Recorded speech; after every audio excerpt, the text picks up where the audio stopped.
Welcome to our Masterclass on doing qualitative interviews with people with dementia and their carers or relatives. This Masterclass is funded through the IDEAL study, which is a cohort study exploring living well with dementia.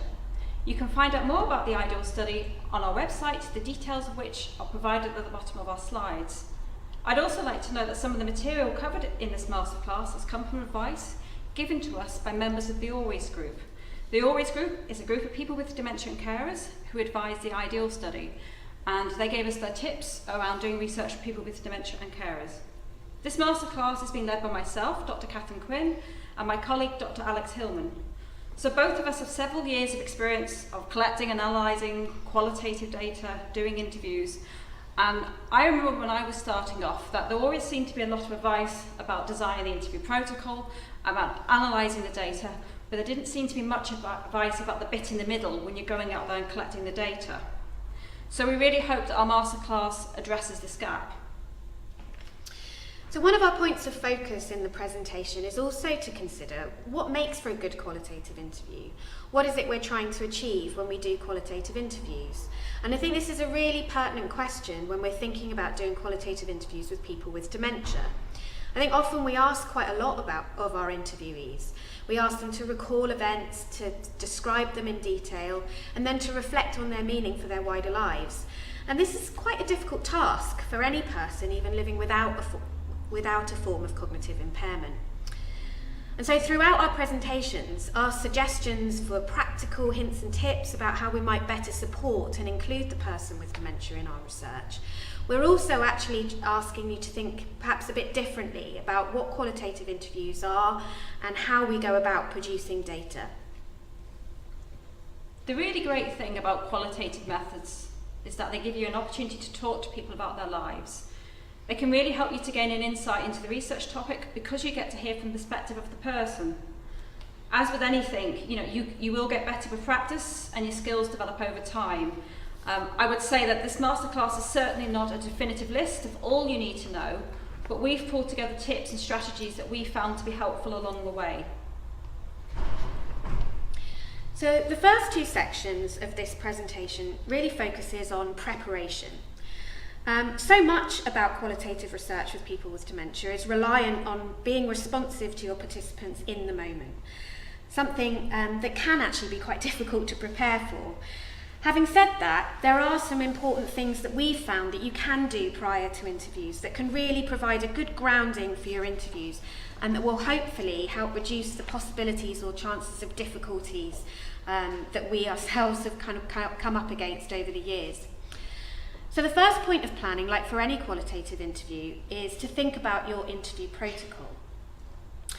And obviously, like for any study, regardless of who your participants are, you need to think about these in relation to your particular research questions, what it is you're trying to find out by doing your interviews, and using this as a framework to develop your questions. But going back a step to think about your design of your qualitative interviews, there are some things that you can consider that are particularly important to working with people with dementia. And that includes, where possible, designing your study around a smaller sample group of people living with dementia, and perhaps to follow them over a period of time. Perhaps doing more frequent but shorter interviews might be one particular strategy. And why we suggest this is this can really help to build optimal rapport and familiarity with your research group, between the researcher and participants, and to build that relationship of trust. But it's also a really important way of getting a sense of the ebbs and flows, the fluctuations in people's experience of their dementia, which can really be up and down, day to day, sometimes hour to hour. And so it's important, by doing that, you get much more of a sense of that up and down of how they live with their condition, rather than a kind of one-off snapshot, which is often the kind of go-to approach of doing qualitative interviews. And aligned to that, when thinking about planning your interviews, it's really important to build in that you need to put in time with people with dementia. That not only means doing perhaps multiple interviews over time, but also allowing time for people for whom language and expression may have slowed due to their condition. So being flexible to give them time and the capacity to express their perspectives. But it's also important within this to recognise that people can become tired during interviews. So to build in perhaps a kind of shorter protocol within your larger one that can allow you to reduce the length of your interview if needs be, so that you kind of get to the core questions that it is that you're trying to address. So in terms of thinking about this question specifically, you're not just thinking about the content of your questions and the kinds of topics that you really want to address, but also the structure and how they're formed. And a really important part of this for people with dementia is to make sure that you ground your questions and keep them concrete, rather than trying to deal with abstract concepts that might be important to your research, but might be quite difficult to articulate and convey to your research participants. And one of the ways of doing this might be to focus on the more mundane, familiar aspects of people's everyday lives, asking them about their routines, for example. Also, to avoid questions that require them to have a memory or recall of particular events wherever you can, or questions that might require them to kind of organise or sequence events in a particular way. Asking questions about what do you tend to do day to day, what are the things you like or dislike, what are your routines, and often asking about those habits and routines can actually open up people to offer sometimes quite elaborate descriptions of certain situations and reflections on them. One of the things I've found from doing research with people with dementia is that emotions and feelings can actually be quite a strong resource for people living with dementia, and provide a framework for their understanding and relating to people in the world. And so utilising this as a resource to engage people during your interviews and to get your participants engaged and talking can be quite a powerful way of really encouraging them during the interview process. So one example here would be to draw on emotionally powerful memories, such as people's school life, for example, which often people have examples or memories or things that really stick in their minds from the past. And this can really help generate discussion, and then from there you're able to then steer your participants towards your particular area of interest. Another really important aspect, and I think this is important probably for all research, but particularly for research with people with dementia, is to avoid long, complicated questions, or questions that have multiple questions within them.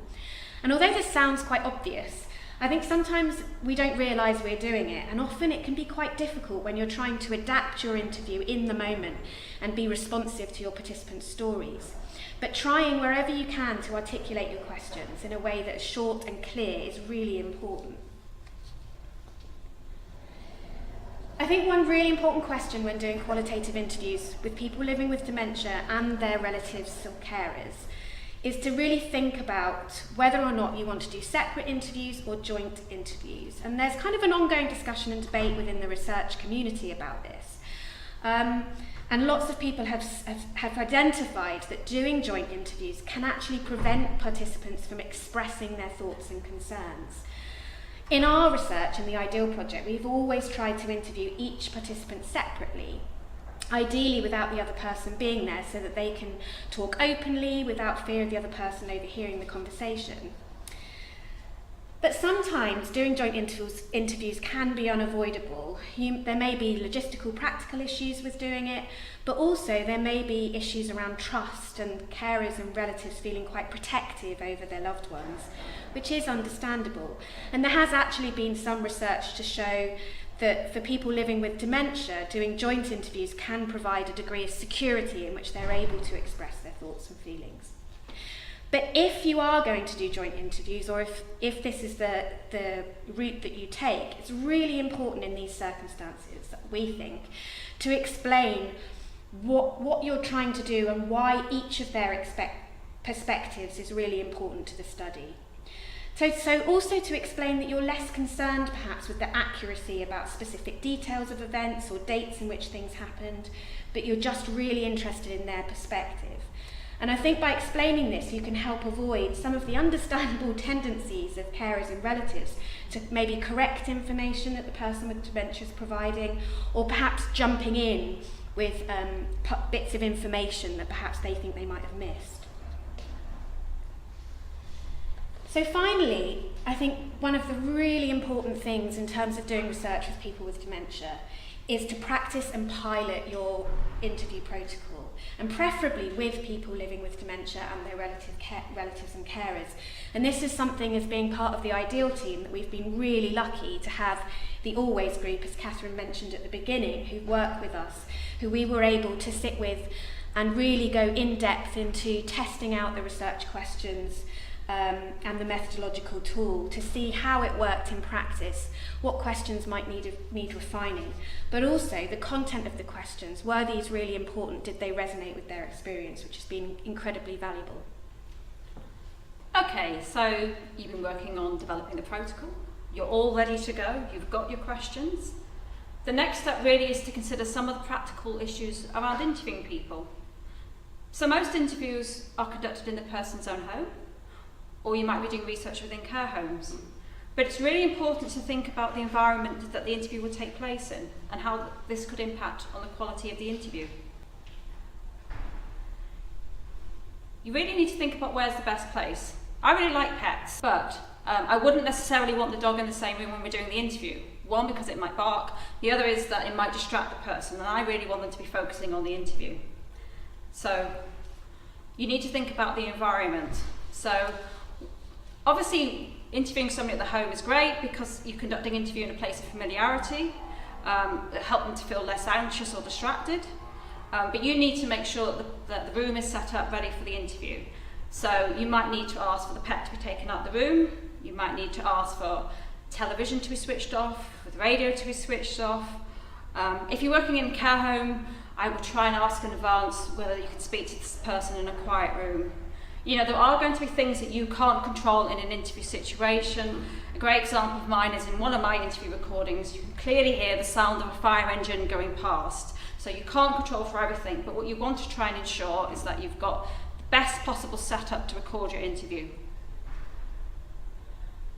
You also really need to think about when's the best time to be doing this interview. You want to try and get the person when they're most alert and when they're quite happy to be answering questions, and you need to think about when is the best time for that. So we know that people with dementia can suffer from sundowning, where they become a bit more agitated and confused as the sun goes down, so later on in the day may not be best. I know some people I work with don't get up till late in the morning because they've had restless sleep. Carers may be out and about, they may have respite services. So there can be lots of things going on. In care homes, for instance, it's a really bad time to be trying to do interviews or anything like that during the lunch hour when people are having their dinners. So my really best advice for this is around, if you want to find out when the best time is to do the interview, it's actually to ask the person. So ask the person with dementia or ask the carer, when is the best time for me to come around? It's really important to ensure the person is properly prepared for the visit. You might be going to see somebody who's never taken part in research before and has, not much of an idea about what it will involve. So the first thing you want to do is to explain to the person what the visit's going to involve. Are you just going there to explain the study and take consent? Are you going to want to interview them on the same day? You should also let them know how long you're going to be there. In my experience, I guess interviews can be about an hour or less, but you also need to factor in time that you're going to talk to them beforehand and you're going to talk to them afterwards. So it's a good idea to let them know roughly how long you're going to be there. You might also want to ask them if they want someone else to be there. Particularly for people living alone, they might feel more vulnerable and they might feel happy if there's somebody else there when you first come to visit. I used to see a lady where her daughter was there when I first visited to explain the study, and then after then we had a system where I would let the daughter know when I was coming for the next visit, and she would let her mum know and act as a reminder for her mum, and we had a really good communication that way. The other key point is, particularly if you're speaking to somebody over the phone and you've arranged a visit, make sure that they've written it down, either in a diary or a calendar. It's really easy for people to forget that you're coming. I would always say follow up a verbal invitation with a written one. So once you've confirmed a date and time, put it in writing. Okay, so you've planned the interview, you've got your date and time arranged. I would say before you turn up at the person's door, here are a few things that you need to consider as well. So, as all us researchers know, things can change. Be aware that the person's circumstances may have changed between the time you arranged the interview and the actual date of the interview. They may have become unwell. or they may have forgotten that you're coming. You know, I have turned up at people's houses and there they've been on the doorstep in their dressing gown because they've forgotten I'm coming. So I developed strategies to try and avoid this. So I would say it's best to contact the person either the day before or the morning of the visit to confirm it's still going ahead. So just a phone call just to check that it is still going ahead. Make sure that they have your details so that they can contact you to let you know if there's any problems or whether they need to make any changes. When you're going to somebody's house or care home, always have their contact details on your mobile phone so that you can call them. But be prepared for sudden changes or mistakes. You know, this will happen, it's the nature of research. The other key point is check your equipment. You're going to be doing an interview, you're going to be audio recording it. The last thing you want to happen is that it doesn't get recorded. So make sure it's working, that you know how to use it. Bring along the charger or spare batteries. You know, it's happened to me in an interview where the batteries went flat, but I had spare batteries with me. But you know, you don't want to be losing interview data because of something that's happened with your recording equipment. My last point really is about researcher safety. Most researchers work alone, and you really need to think about your safety and security. So my first point is really your university or your health trust or whoever you work for should really have a lone workers policy. So, you know, please follow that. When you're going out on a research visit, make sure that you leave information about where you're going. Obviously in a safe place to ensure confidentiality and that someone knows where to find this information in an emergency. You should check in with someone before the visit and afterwards. So have someone you're going to tell when you arrive and when you're leaving. You should let that person know how long the visit will take, taking into account the fact that visits can sometimes go on longer than anticipated. Always have your mobile phone on you so that you can contact someone if there's a problem. In all the time I have been involved in research, I have never encountered any problems at all, but it is really important to have these procedures in place. So you've made it your way to the person's door, you've got in, you're about to start your research, and you really need to think about what you need to be doing before you start conducting your research, and that is going to be around the issues around taking consent. So firstly, the first part of that is around explaining the study to them so they understand what's going to happen, and then the second part is going to be taking their consent to take part in the study. Many studies, we have an information sheet. We normally quite a lengthy information sheet that explains all aspects of the study. For the consent process, you obviously need to make sure that they've read the information sheet and you want to re-explain some of the key points to them. Again, you may be working with someone who's never taken part in research before, and so there's some sort of key points you want to reassure them about the research process. One is that for many studies, participation is voluntary, so it's important to reiterate that. You know, that they're taking part, or if they decide not to, it won't affect the care they receive. Particularly with interviews, it's important to say that they don't have to answer any questions that they're not happy to. You know, that isn't what we're about. They only answer questions that they're comfortable doing so. For most part of research that we do, at least, that they're taking part is anonymous. So when we publish the data, we use quotes, but we use pseudonyms. We don't use their actual names. So I think that's another key point to get across to people, because that could be something that people might be a bit uncomfortable about. Once you've explained the study, you need to get their consent to taking part in research. In many cases, this involves them signing a consent form. I won't go through the sort of practicalities of that, but my real point I want to make about consent is that it can fluctuate.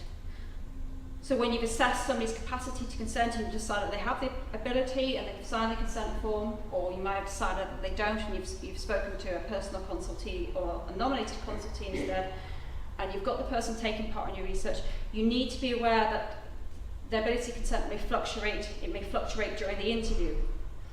And you need to be aware of this and be able to judge changes in capacity and how to deal with the situation accordingly. So when you're interviewing somebody, keep an eye on them and make sure you feel that they're really happy to be taking part.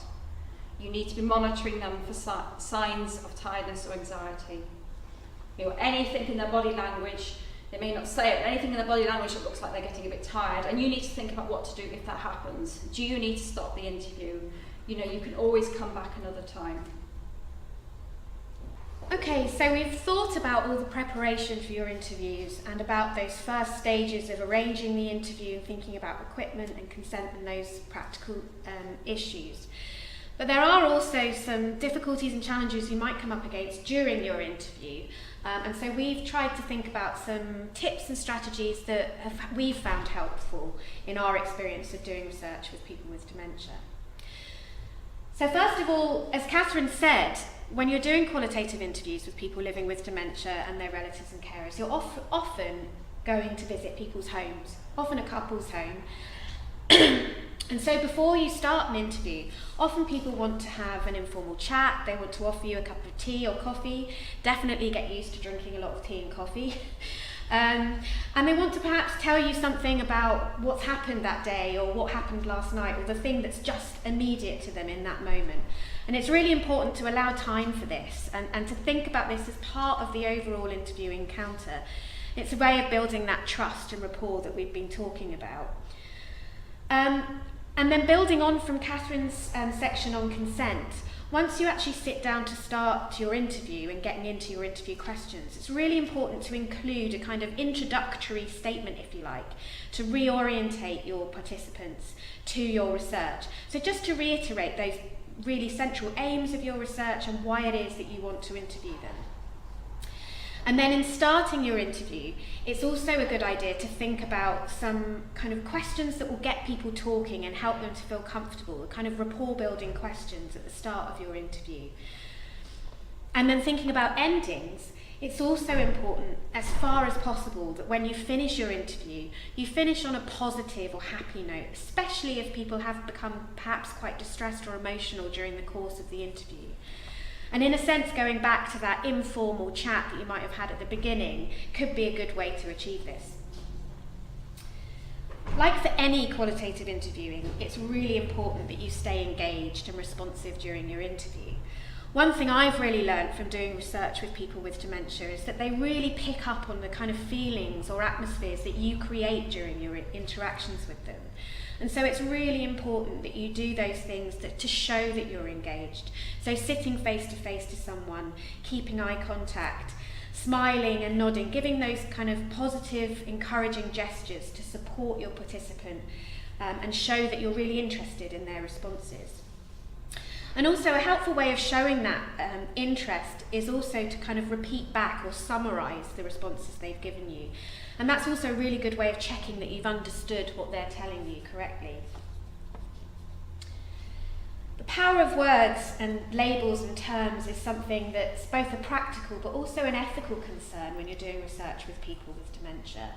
The language that we use is really important, and I think one important strategy is to be responsive and use the words and terms that your participants use in their own accounts. So for example, we might talk about somebody living with dementia, but it might not be a label or a term that they use to describe their own experiences. Or they may not think about their problems in a medical way at all. And so we think it's really important to only use those terms if the participants use them themselves. Equally, terms like carer or caregiver can be quite difficult for the person who's caring for the person with dementia, because it can suggest that their role has somehow changed from being that of a husband or wife or son or daughter to now being that of a caregiver, and that might not be the way that they understand their situation. So one of the challenges for interviewing some people living with dementia is that they may repeat certain stories or talk about a particular topic that may be unrelated to your research questions. Firstly, I think it's really important, both to your to encouraging and supporting your participants, but also to your overall interview, to recognise and acknowledge those stories, to show that you recognise they're important to them. And that will involve some kind of response or validation of that story. So that's really interesting, or oh, I can see why you've told me that. I found that fascinating. But then it's also important to have strategies to help you to kind of redirect or reorientate the conversation towards your area of interest. Having said that, that can be quite a difficult thing to do, and we will come back later in this section to think about some potential strategies that can help you to achieve that. But also I think it's important to recognise that these stories can provide quite a useful resource for your interviews, because they might tell you something about what's important to that person's life. And they can also, as some researchers have shown, they can provide a technique for actually including people in your research for a longer stage. So as people develop further into later stages of their dementia, those repeated stories can be a kind of resource for researchers to include them as their condition develops. So thinking about strategies for orientation and for engaging your participants, one thing that has come out of particularly of practice research is the use of objects around people's homes. Often you tend to do interviews in people's living rooms, and so one way that you might be able to reorientate your research participants or ground them is to actually draw on objects that are in and around the room. That could include things like family photographs that are on the wall, photograph albums, artwork, sometimes it might be religious symbols that people have, and that can be a really good way of orientating them to that time and place. So part of, I think, what we're trying to do as researchers when we interview people with dementia is to find ways of achieving that balance between, on the one hand, providing your participants with the scope to develop and shape their own responses and use their own forms of expression, while also knowing when it's important to interject and to support that person when they're finding it difficult to express themselves. And this really isn't easy, and it's particularly challenging in the sense that every person that you interview will be slightly different in terms of their capacities, but also in terms of the ways in which they express themselves. But I think the intention should be to try and privilege their voice while also supporting them if and when they need it. One way around this challenge, which some people, particularly again in practice research, have kind of suggested could be a good way of empowering people with dementia, is to ask them questions about an event as it's happening. Now this isn't always possible for every kind of research project, and it depends what your topic is. But for example, if you were interested in the way a person with dementia uses their local environment or their local area, you could do an interview while they're walking to collect their daily newspaper, for example. So asking them about an experience as it's happening.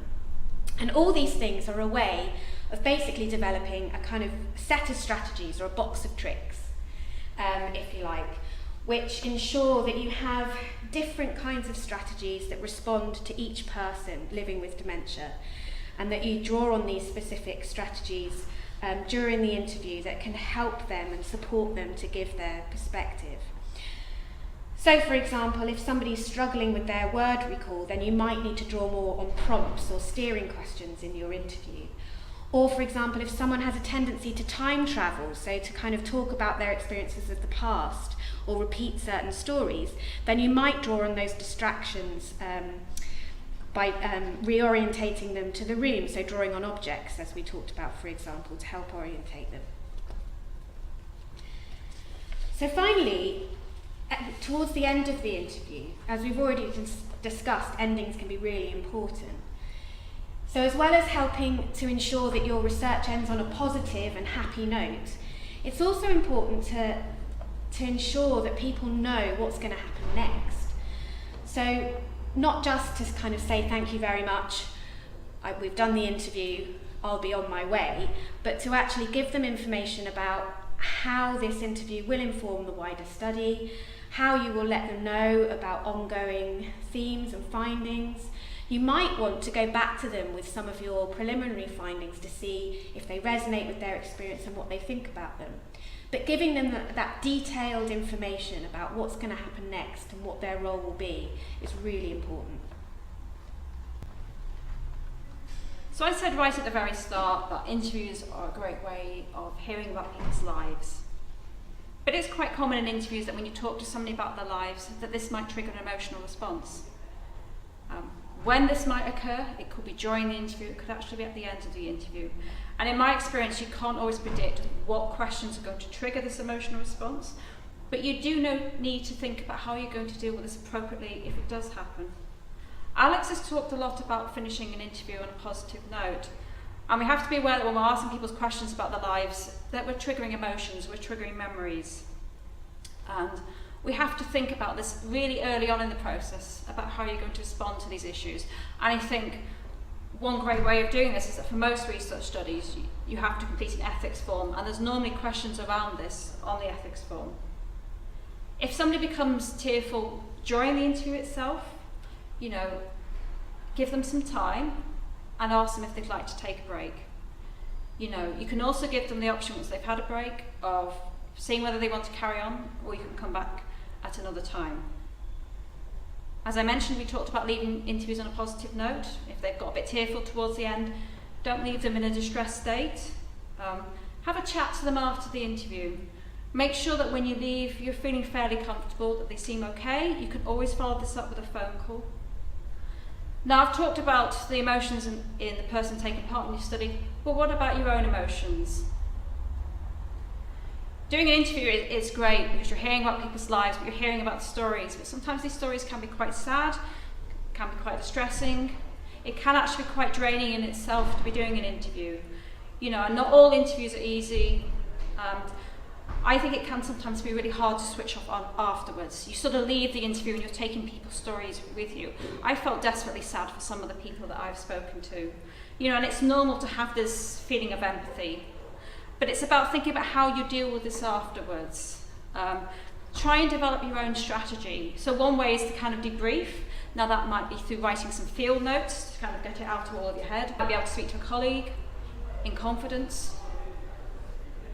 I used to do research in care homes, and one of the great things that I used to do was that I used to have a 30-minute walk from the care home to the train station when I was leaving, and I used to use this time during this walk to kind of reflect on the day and to try and sort of let things go.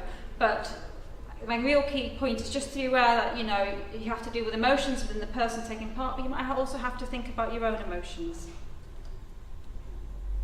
Now, it's a real lesser known fact that for many people, researchers are a real source of information and support. You might be going to see somebody who has very little social contact, that knows very little about dementia or about support services, and you've come along to the house, and so they're going to ask you questions. We've talked about this already in this masterclass, but it's, a lot of people enjoy the visits of researchers. They may have brought in cakes or chocolates because you're coming, and it's a sort of great social contact for them. But we're also seen as a source of information.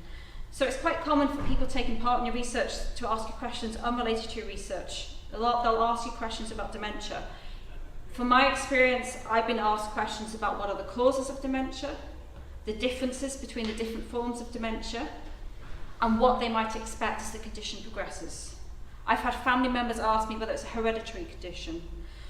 So there's going to be questions coming to you, and it's best to sort of think in advance before you go there about what types of things you're going to be able to answer. I think that it's always important to reiterate to people that you're there in their homes or in the care home and in a research capacity. So you're not a clinician, you're not a social worker. You may be able to offer them some advice. I think the other good practice to have is to have some information with you. So you might bring along the Alzheimer's Society leaflets, you might have some leaflets for local services. So if you get asked questions, you can provide them with information or where they can access further support. So finally, we wanted to offer a brief word on analysis and interpreting your qualitative interviews, because we think there are some specific points of consideration to be aware of when thinking about how you interpret interviews with people with dementia. I think firstly, it's really important to involve multiple readers of your transcripts where you can. So to share them in your research team, or if you're working independently, to share your anonymised transcripts with colleagues or people that you trust. And I think that can really help build a stronger, kind of more persuasive reading of your participants' stories. Also to read and reread your transcripts many times, and to think about them in the context of your field notes from your interview encounter. So to think about the context, the wider context of that interview. And that might include body language, the impressions that you took from that encounter, or wider issues that people told you about outside of the specific recording of the interview. Those things are all important in terms of your interpretations. So finally, I think going back to how we started the masterclass, I think it's important to recognise what we're doing when we do qualitative interviews, that we're engaged in a kind of collaborative process that produces data, rather than data being something that's there that we go and collect from people. So that in a sense, we're creating data collaboratively rather than accessing a true account, if you like.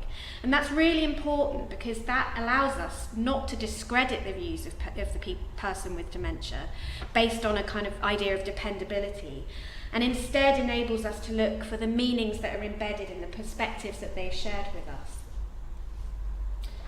So we've come to the end of our masterclass, so thank you very much for listening and sticking with us. We really hope that our experiences and our tips and strategies are useful to you. And one thing to reiterate at the end really is, although it can be challenging, the work that we do of doing qualitative research with people with dementia, we find really rewarding. And we really hope that this masterclass will empower you in your research and to develop really good relationships with people with dementia and their families. And lastly, we just want to acknowledge and thank the Ideal Study, through which we have funding to be able to record this masterclass. And if you want to learn more about the Ideal Study, please see the details on our website.